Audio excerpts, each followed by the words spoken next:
जब आप वोट देने जाते हैं, ईवीएम मशीन का बटन दबाते हैं और ईवीएम मशीन में वोट डालने के बाद बाहर चले आते हैं और जब वोटिंग खत्म हो जाती है तब वो मशीन कहां जाती है? उस मशीन के सिक्योरिटी में किस प्रकार का हाई लेवल सिक्योरिटी तैयार किया जाता है? जो स्ट्रांग रूम बनाया जाता है वो क्या होता है? ईवीएम की देखरेख कौन करता है और उस ईवीएम को कैसे कहां पर ले जाकर रखा जाता है?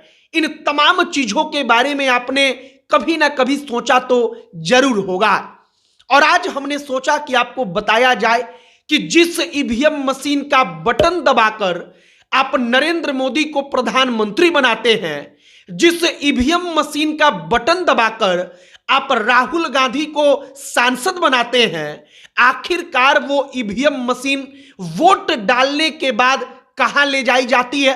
आगे बातचीत करने से पहले हमारा नमस्कार स्वीकार करिए। हमारा नाम मोहित कुमार सिंह है और अब आइए ईवीएम मशीन की कहानी पर।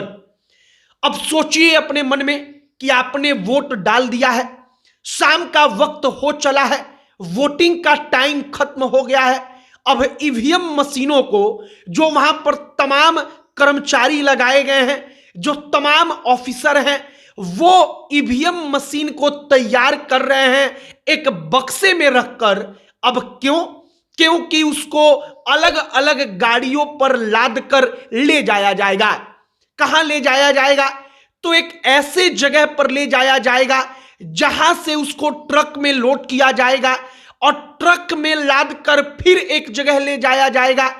अब आप जरा गौर से सुनिए, जब ईवीएम मशीनों को इकट्ठा करने की बारी आती है तो ऐसा तो होता नहीं है कि ईवीएम मशीन केवल और केवल किसी एक ब्लॉक पर लगा है, बल्कि सरकारी विद्यालय, पंचायत भवन, तमाम अलग अलग जगहों पर जो इलेक्शन में वोट देने लोग जाते हैं वहां पर ईवीएम मशीन लगा होता है।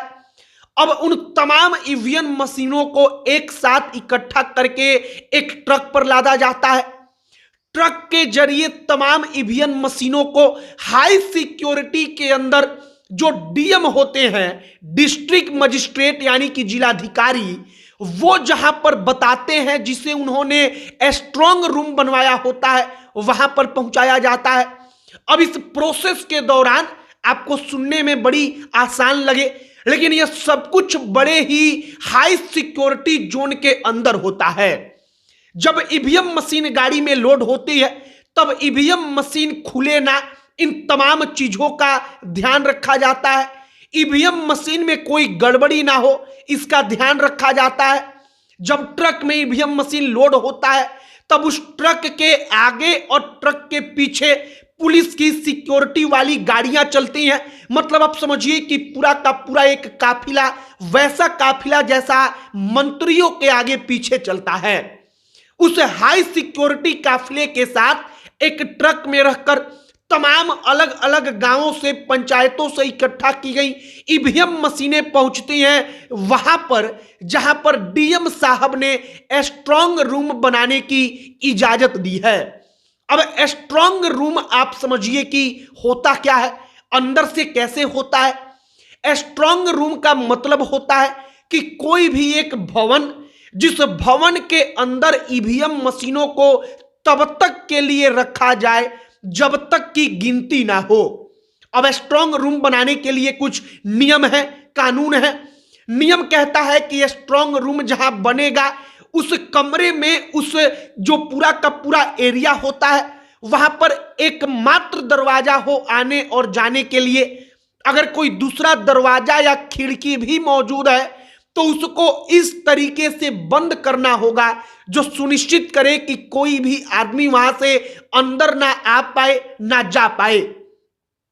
जब ईवीएम मशीन अलग अलग ट्रकों से होकर तमाम जिले भर की ईवीएम मशीन स्ट्रांग रूम के पास पहुंचते हैं तब सबसे पहले वहां पर ईवीएम मशीनों को बक्से में डालकर जो सील होता है उस सील को चेक किया जाता है। तमाम जो प्रत्याशी होते हैं, अलग अलग प्रत्याशियों के प्रतिनिधि वहां पर या अलग अलग पार्टियों के नेता रहते हैं, वो तमाम लोग वहां पर देखते हैं। जो डीएम होते हैं, जो निर्वाचन अधिकारी होते हैं वो तमाम लोग वहां पर सबकी सहमति के बाद एक कमरे के अंदर ईवीएम मशीनों को रखते हैं और इसके बाद सबसे अंत का काम होता है कि उस कमरे को सील कर दिया जाए। अब जिस कमरे में ईवीएम मशीन रखा जाता है उस कमरे में 2 लॉक सिस्टम होना चाहिए, मतलब दरवाजा एक, लेकिन उस पर 2 प्रकार का लॉक होना चाहिए और दोनों तालों का चाबी अलग अलग अधिकारियों के पास होता है। अब डीएम साहब का पूरा यह काम होता है कि वो सुनिश्चित करे कि ईवीएम मशीन में कोई गड़बड़ी ना हो। डीएम साहब वहां पर सिक्योरिटी के लिए पूरा एक लेयर तैयार करते हैं। तमाम अलग अलग जो स्ट्रांग रूम होता है, किसी विद्यालय को भी स्ट्रांग रूम बना दिया जाता है या कोई भवन होता है सरकारी, उसके आसपास पुलिस का प्रोटेक्शन होता है। सबसे अंदर जो केंद्रीय रिजर्व पुलिस बल है, अर्धसैनिक बल जो है वो तैनात रहते हैं। उसके बाद दूसरे लेयर में जो राज्य की पुलिस होती है वो राज्य की पुलिस तैनात होती है और उसके बाद जो स्ट्रांग रूम बनता है उसी के गेट के बाहर एक रूम टाइप का बनाया जाता है, अस्थायी रूम कहिए, टेंट वगैरह का, जहां पर तमाम अलग अलग प्रत्याशियों के प्रतिनिधि या प्रत्याशी और अलग अलग पार्टियों के नेता बैठे रहते हैं और 24 घंटे वो वहीं पर रहते हैं, जिससे कि वो सुनिश्चित कर सके कि स्ट्रांग रूम के अंदर ईवीएम में कोई छेड़छाड़ नहीं हो रही है। स्ट्रांग रूम को लेकर लोगों के मन में बड़ा सवाल होता है कि स्ट्रांग रूम होता क्या है। आप सामान्य सी भाषा में समझिए कि स्ट्रांग रूम मतलब कि एक ऐसा कमरा जहां पर ईवीएम को रखा गया हो, वहां पर हाई सिक्योरिटी जोन होता है। एक बात और, जो नियम कहता है कि स्ट्रांग रूम और काउंटिंग हॉल जहां पर बनता है, जहां पर गिनती होती है वोटों की, उसके आसपास कोई पानी का टंकी, कोई किचन वगैरह, कोई इस प्रकार का चीज नहीं होना चाहिए जिससे उसको नुकसान होने का डर हो। जब स्ट्रांग रूम से काउंटिंग वाले दिन ईवीएम को निकालना होता है तब तमाम प्रत्याशियों के प्रतिनिधियों के सामने सील को तोड़ा जाता है।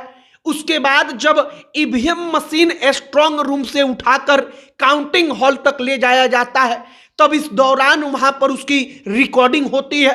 तमाम प्रत्याशी, उसके नेता, वहां पर जो एजेंट बनते हैं वो देखते रहते हैं कि कहीं कोई गड़बड़ी तो नहीं हो रही।